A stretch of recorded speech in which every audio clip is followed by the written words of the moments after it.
Hi weekenders! If you've been around Tokyo, you've probably seen a lot of food samples around in front of restaurants. Well, today we're here in Itabashi to make some of our own. Japanese food samples have garnered worldwide attention recently due to their high-quality craftsmanship. Some may consider them works of art. To learn more about how to make food samples, we visited Yamato Sample near Ikebukuro. Yamato Sample is a small factory that was established in 1952 and has been passed down through generations as a family business. The Ito family who started the factory still work there, including the founder's grandson, Ryo. These days, the family has a workshop as well as a food sample making experience that are English-friendly, and chose to make a bowl of ramen as well as an adorable mini parfait. First, we laid out all of the ingredients: wax noodles and toppings, and PVC onions, and I received an explanation on what would occur. The staff can also provide explanations in English.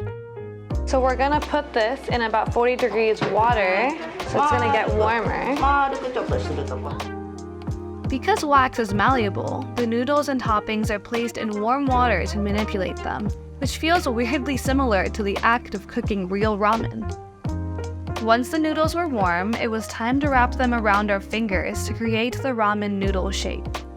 We kept doing that until we were happy with our noodles, and then it was time to cut up the onion.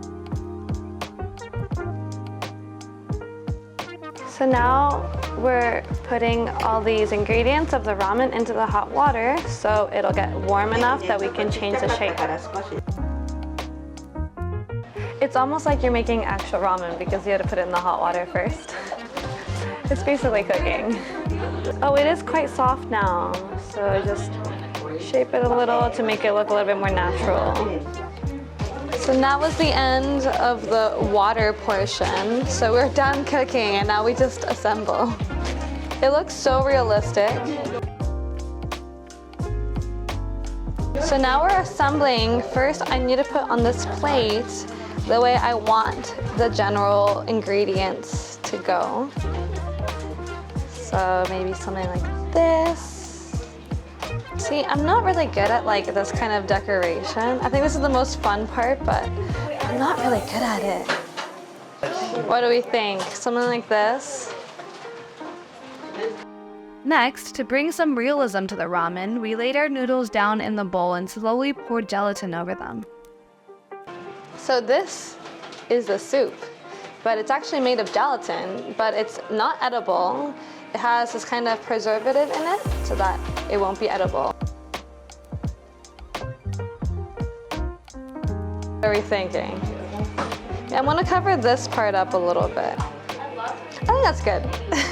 I'm satisfied. All right. So now we're actually gonna lay down the parts, but he recommended that I put the bigger parts first, so the onions go last. So I think I'm gonna go with the pork belly first. No going back now. This takes a lot of focus. I am so fixated on this.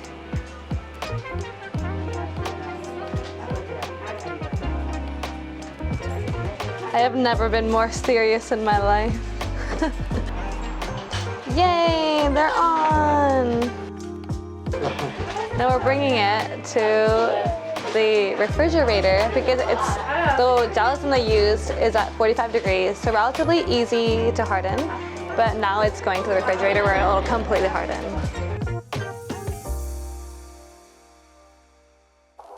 So now that we've made the ramen, we're moving on to our mini parfaits. So now we're going into the hardest part, which is choosing the parts. I got to pick 5 pieces from this. So let's see, I think because I chose the strawberry sauce, we have to do the strawberry. It's so cute. Apparently this has been hand painted. It is so cute. I'm thinking little clementine is adorable. For the color balance, maybe a little churro moment. Like a wafer even. And the churro is so cute. That's adorable. I like the pudding. I also like the cherry. Oh, this is so hard. The Parfait required a little more technique, and that was where my baking experience truly came in handy. I'm supposed to fill this up from the very bottom so that there's no air bubbles. I'm so nervous. This is really important work that I'm doing.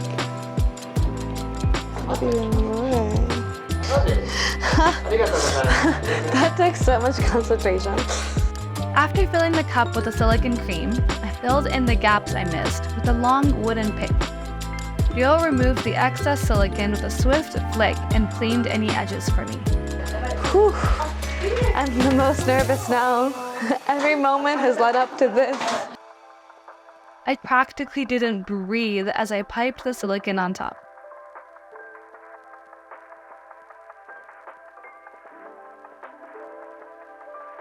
After piping, the surface of the cream solidifies in 5 minutes, so you have to act fast to lay out your decorations. The silicone takes a day to fully set, but after those initial heart-racing minutes, the cream mostly won't budge unless you poke or drop it.